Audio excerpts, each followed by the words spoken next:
This is highly interactive. So I want you are not getting the point. I want you to remove the cobwebs around your thoughts right now. Okay, sorry. Before you cut me off, she's not getting the point. I said Nigerian election is decided by 3 states: KKK, Kaduna, Katsina, Kano.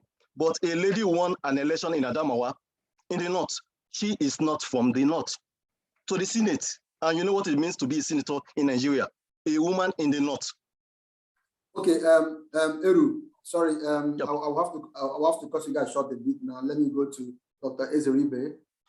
Still on this woman joining the politics, which was supposed to be our next discussion, but because of Ms. Ndubisi brought it up, I want to quickly remind you that there is one 38-year-old Khadijah Okunnu-Lamidi, who from Lagos State.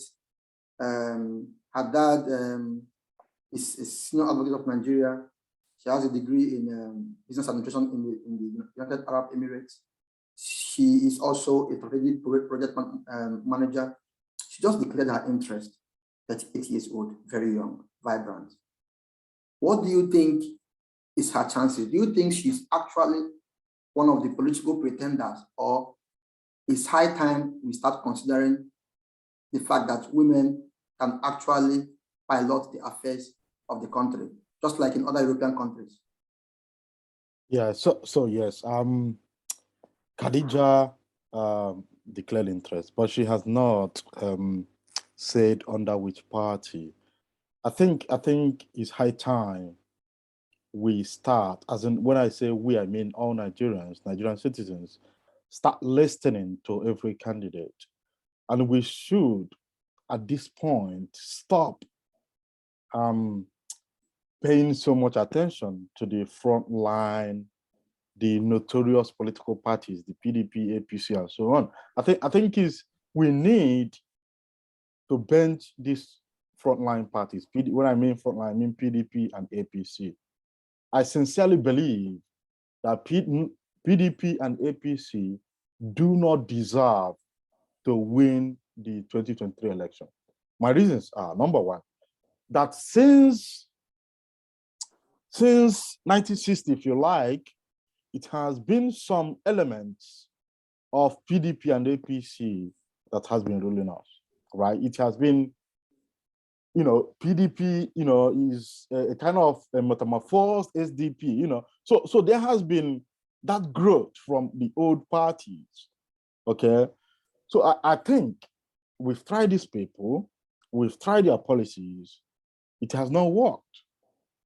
So why not, look elsewhere? So if Khadijah has a good plan for Nigeria, I sincerely believe that Nigerians should consider and vote her in. What we need is a competent leader who will come in, industrialize Nigeria, save us from the, oncoming doom.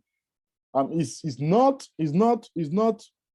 shouldn't be a political thing at this point. It should be a movement to save Nigeria. So if Khadijah is the right candidate, I've read, her plan. I've read some of her plans, which are theoretical mainly. What I want to see candidates telling us is that Nigeria has lacked electricity since inception, that this is the plans that the candidate A has to change that within 4 years, okay? That people graduate from universities, they don't have jobs. I want candidates to tell Nigerians how they will create jobs. There should be a blueprint, okay, that should guarantee job creation, for the first 4 years that the person is in power. So this is the kind of things we need to listen to. We don't need to start listening to political analysis. We don't need to start listening to what people have done. We really need plans. We really need how, okay? Because when you have plans, you have to tell us how you are going to make the money to do all those things. So we need those things. We need to discuss those things. You have a candidate, tell us what we are going to do. It shouldn't be clouded by some zoning formula. It shouldn't be clouded by some religious sentiment. It shouldn't be clouded by anything. I think Nigerians should start learning to be Nigerians first before any regional sentiment or any religious sentiment. We should save Nigeria because Nigeria is collapsing. We should just save it. So in conclusion, I think Khadijah is a viable candidate, but she has a lot of work to do. She has to tell us what her plans are and where she plans to achieve them. But before due to how busy this session is, let me put in that before I drop, let me put in that this election should define where Nigeria is going to head in the next 10 years, if you like, because whosoever that wins will determine who will take over, after that tenure. So it's really important that we get these things sorted out. I learned that Yaya Bello declared, and all that.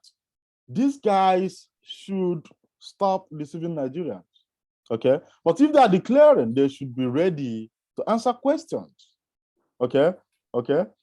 The critical thing is give us power, build our roads, and there has to be plans. In the past, they've said they're going to do it, and at the end, they end up not doing it. So we need plans. How do you do it? Okay, give us timeline. And anybody who is prepared to rule Nigeria that is not ready to do that free of charge without salary should sit down. Okay, so I would think that at this point, what we need is a committed fellow who has plans on how to solve our problem. No politics attached. There has to be some elements of politics. But when I mean no politics, I mean sincere commitment to saving our motherland, Nigeria. So the person should be able to save Nigeria without asking for salary. So corruption shouldn't be an issue. So if we ask any of these candidates, are you able to save Nigeria without salary, and the person is not committed, he should sit down. So I think Nigerians should start asking those questions, and the candidates should, make themselves available.